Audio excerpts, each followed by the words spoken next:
Good afternoon and thanks for joining us on this Friday. I'm Jurnee Taylor. Let's jump right into these headlines. New developments are on the way to a number of construction projects around the state following additional federal funding. More details on this soon. 2 months after passing, the new gun law raises questions on public safety concerns.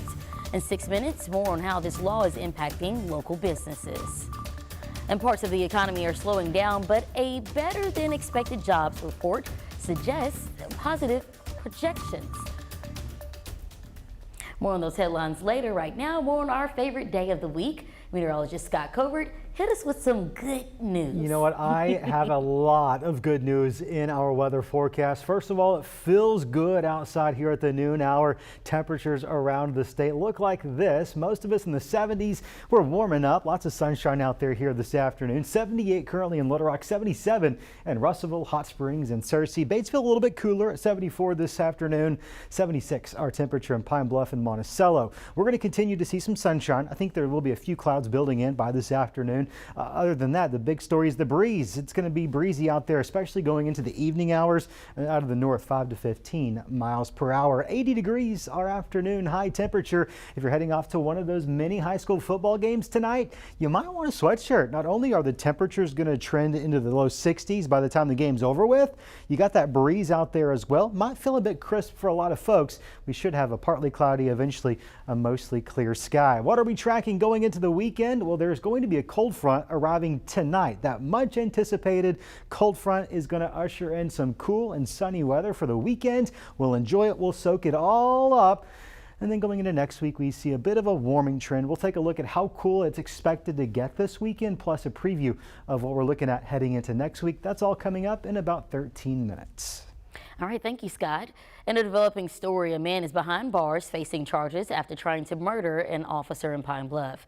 Pine Bluff police say an officer was sitting in his car on patrol yesterday afternoon when he was shot at.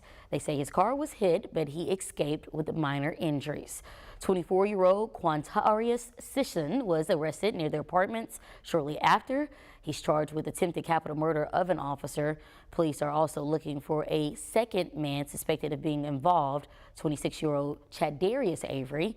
He was last seen at the Commandant apartments and should be considered armed and dangerous. In Pulaski County, 3 people have been arrested after a drug bust by the Pulaski County Sheriff's Office. Authorities say Kayla Beard, Charles O'Neill, and Paula Smith were all taken into custody on Wednesday. A search warrant was issued to a home in Roland in the 16,000 block of West Street. All 3 were then arrested and charged with multiple drug and gun charges. Allow police officers behind bars following an ongoing investigation. State police say 45-year-old Roy Mitchell was arrested Thursday facing 2 charges of second-degree sexual assault. Court documents say the victims are 2 juveniles. Mitchell was terminated immediately before his arrest.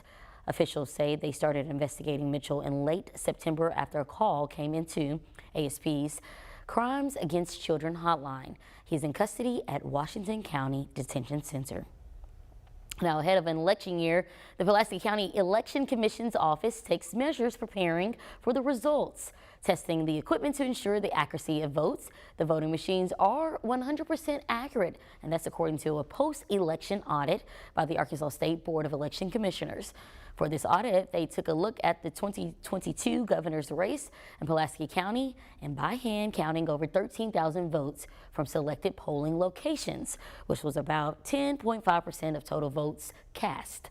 And their hand count matched the voting machine's count. Election coordinator Amanda Dickens says she wants voters to feel comfortable in knowing that the machines are tested before every single election to ensure their accuracy. And then after the election, we'll probably get chosen by the state to do an audit, and then they'll come in and pick certain locations and audit those ballots. And our Board of Election Commissioners has also been talking about doing a pre-certification audit where they select a few locations and hand count the ballots there to make sure it matches up with what the machine tabulated. Dickens says she's also not surprised with the results of the audit because they've been working with these machines for quite a few years and they have proven to be accurate. Well, plans are in place to honor former North Little Rock Mayor Patrick Henry Hayes, who died of cancer earlier this week.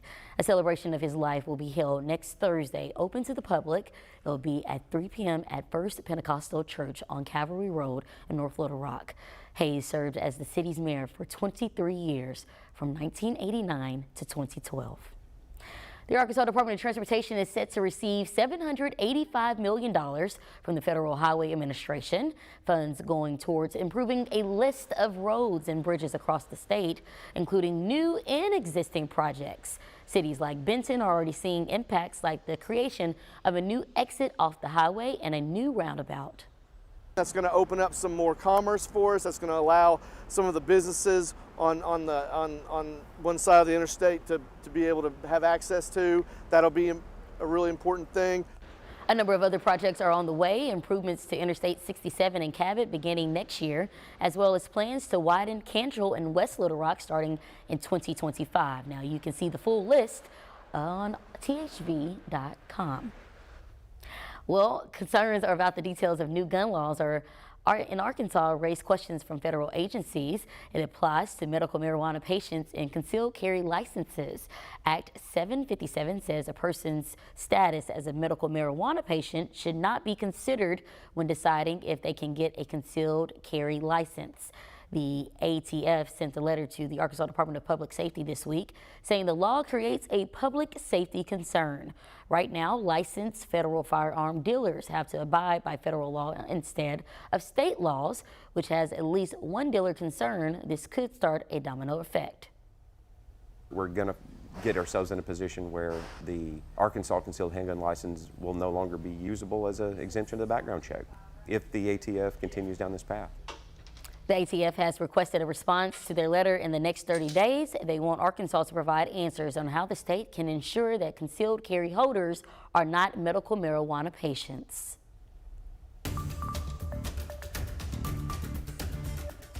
Since the pandemic, the job market has seen many changes. A new report shows a slow decline in certain parts of the economy, but suggests the market remains very strong.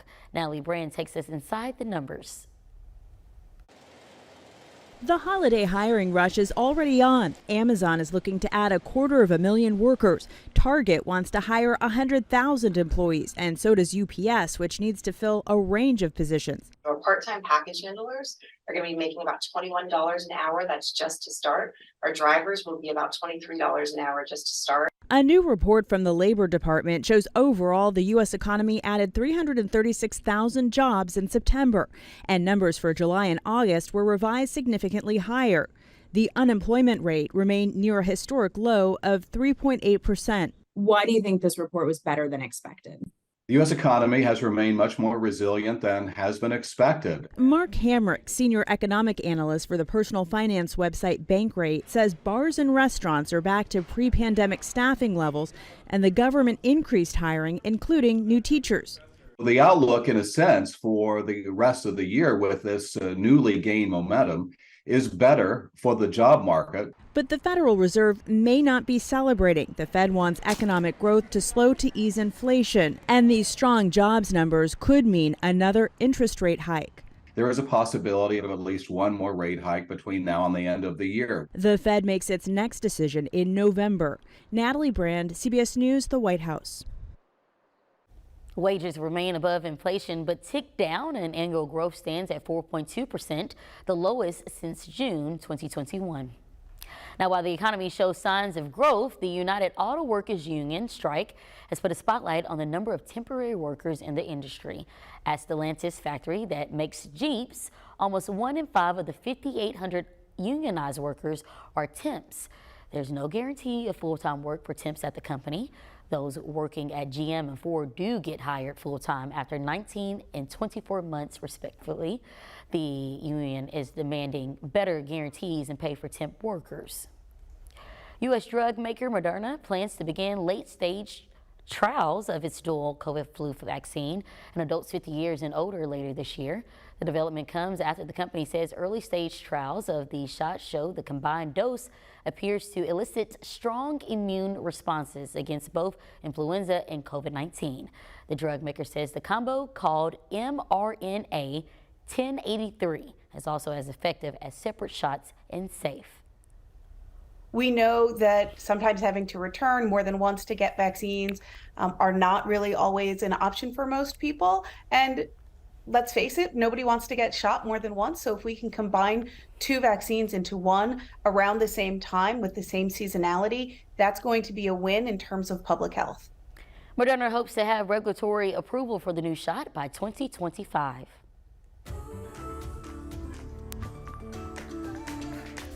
In preparation for the upcoming flu season, residents of North Little Rock can now get vaccinated. Free flu shots are available at the Pulaski County Health Unit on North Willow Street. While the shots are free, they still recommend you to bring your insurance card if you have one. Doors are open to the public until 4 p.m. today. The Biden administration will soon move forward building a new border barrier in South Texas. Now controversy rises from the decision. More on this after the break. Sight to see, looking at that beautiful blue sky all across Arkansas this afternoon. Temperatures not bad. It is going to be a warm day, but a cold front is moving our direction as we speak. It moves through tonight, ushering in the first true taste of fall we've seen all season long. Brand new data suggests our temperatures might just get pretty chilly overnight. I'll let you know how cool it's expected to get coming up when THP 11 News at noon returns.